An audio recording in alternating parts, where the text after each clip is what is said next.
Па бројката е официјална, таа е од Европската агенција за животна средина и за периодот 2022 таа беше 5600 изгубени човечки животи, во кој што бројка, значи како статистика, што е навистина тажно бидејќи зборуваме за човечки животи, за семејства. Таа бројка, значи од 5600 од нив 5000 ги детектираат директно како последица на PM2,5 частичките. Може би оваа бројка и поголема, не знам, ние не водиме точно прецизна статистика, мораме да се подпираме на статистиката што ја добиваме од странските институции, меѓутоа и не само бројката во животи, туку е и огромна сума на пари која што се троши неповратно, а која што може да биде користена за превенција.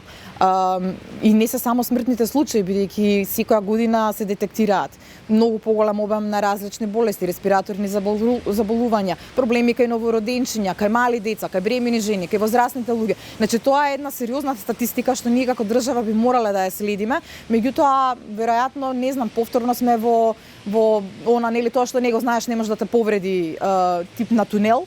И така сме си малце глуви по тоа прашање, не сакаме да си се плашиме, иако состојбата е навистина драматична. Што може да се направи?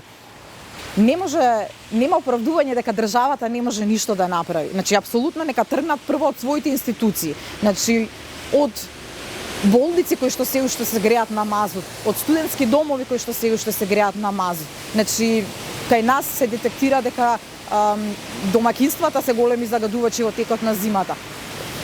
Зошто да не можеме да го решиме овој проблем за колкав број на домакинства и да станува збор, доколку се тргне на време во период од 5 години, може да се направат промените. Дополнително, сообраќајот ни е голем учесник во загадувањето. Значи, ние и натаму, и со години, и децении немаме добар јавен транспорт, кој што ќе биде замена за користење на стари половни загадувачки возила. Немаме ред на движење на камиони, немаме контрола на градежните работи. Гледате пунктови низ Скопје градежни никнуваат секој ден.